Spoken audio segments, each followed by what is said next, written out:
Bien-aimés dans le Seigneur, bonsoir. Je suis le pasteur Dieudonné Fongan des églises Maison de prière pour tous. Nous sommes au Cameroun.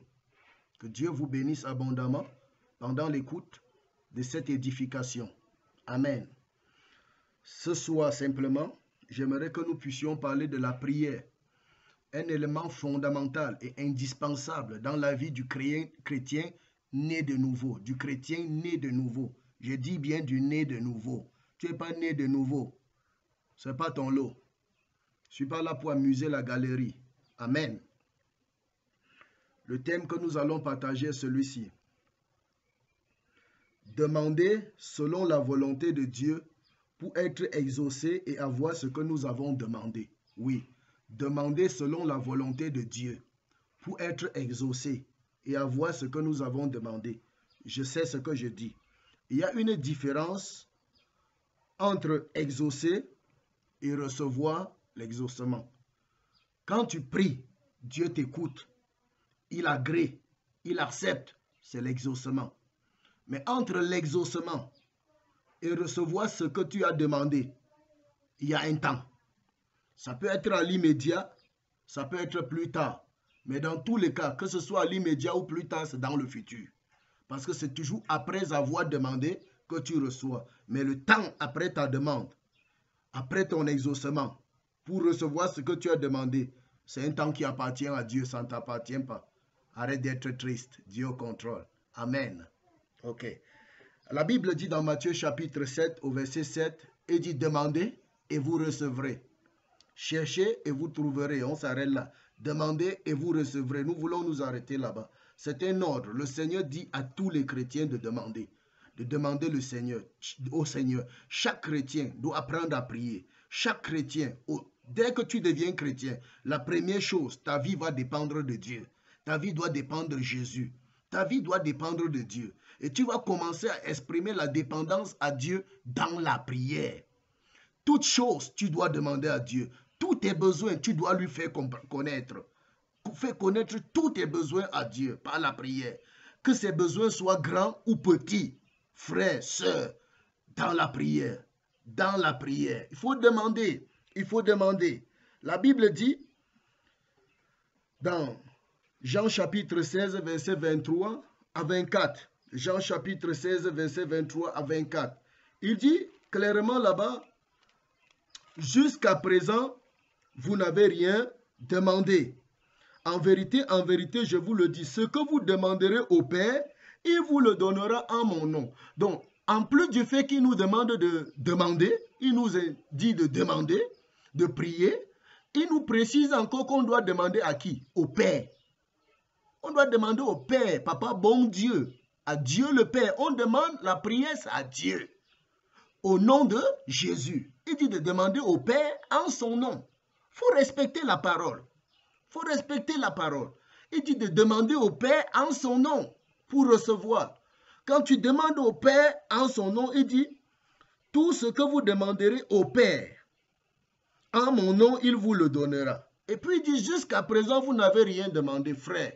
Il y en a beaucoup aujourd'hui dans l'église à qui le Seigneur est en train de dire maintenant là, pendant que tu me suis. Le Seigneur dit, jusqu'à présent, tu n'as rien demandé.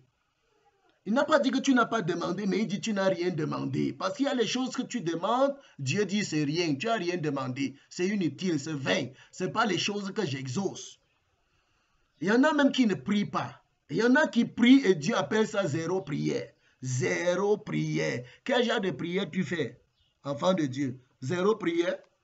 Il dit jusqu'à présent vous n'avez rien demandé.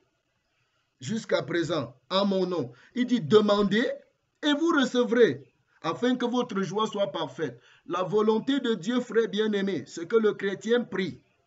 Pas seulement que le chrétien prie, mais que Dieu l'exauce.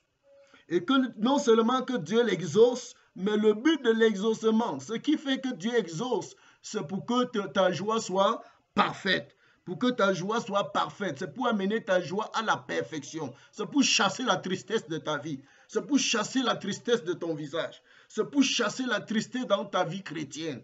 C'est pour que tu sois toujours joyeux comme le Saint-Esprit demande. Soyez toujours joyeux, je le répète, soyez toujours joyeux. Un chrétien qui ne prie pas ne peut pas être joyeux. Un chrétien qui ne compte pas sur Dieu ne peut pas être joyeux. Soyez toujours joyeux, je vous le répète, soyez toujours joyeux. Réjouissez-vous dans le Seigneur. Je vous le répète, réjouissez-vous. Soyez toujours joyeux. Tant que tu ne connais pas te décharger sur lui de tous tes soucis, cette joie-ci que le Seigneur parle, tu ne peux pas participer à ça.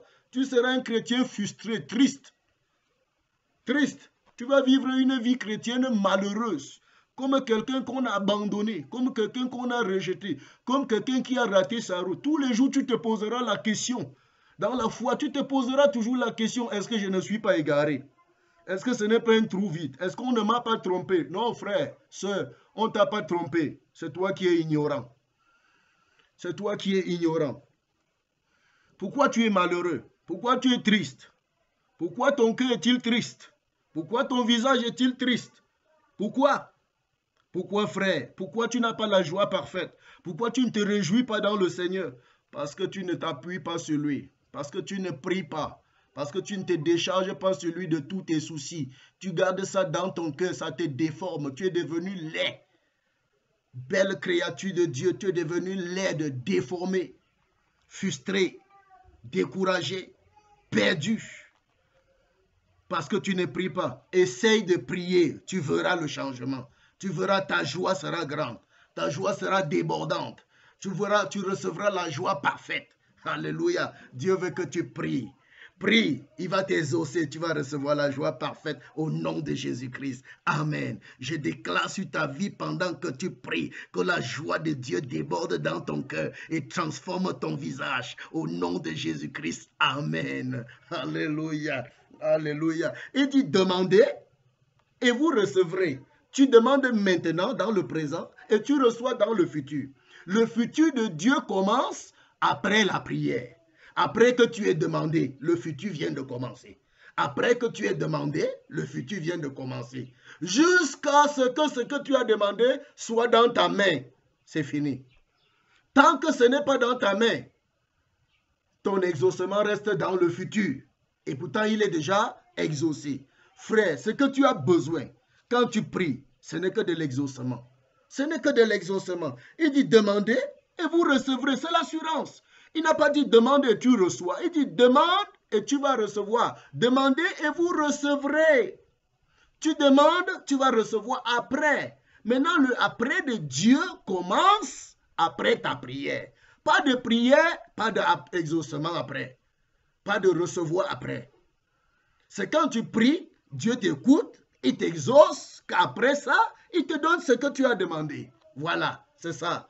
Donc si tu demandes le mari maintenant, tu peux commencer à prier maintenant même pour le mari jeune fille. À l'âge de 18 ans, il peut te donner le mari à 19 ans. Il n'est pas en retard. Dieu est fidèle. Il te connaît. Il te connaît. Et il connaît ce qui est meilleur pour toi. Amen. Et un autre élément, je vais ressortir un autre élément très clair. La Bible nous signifie clairement dans le livre de Marc au chapitre 1, versets 40 à 42. Il est question là-bas d'un lépreux. Un homme lépreux qui était malade, il avait sa lèpre. Alors il vient vers Jésus. Celui-là avait compris qu'il doit prier. Eh oui, il avait compris. Il dépassait certains chrétiens du Nouveau Testament. Il s'approche vers Jésus et il dit à Jésus, je suis malade, j'ai la lèpre. Moi, je veux être guéri.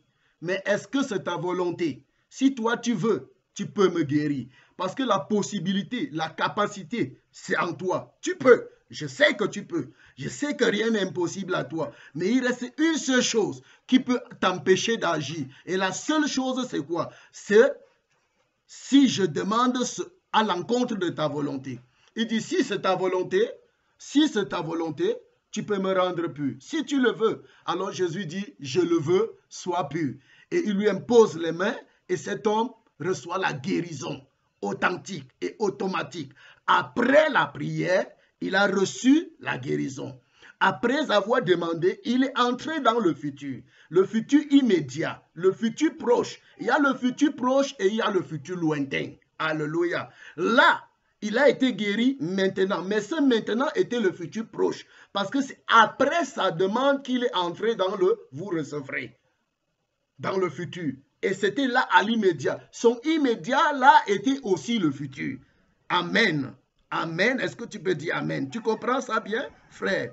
Et il fut guéri de sa lèpre. Waouh! Cet homme fut guéri de sa lèpre. Parce qu'il a demandé, mais il n'a pas seulement demandé, mais il a demandé selon la volonté de Dieu.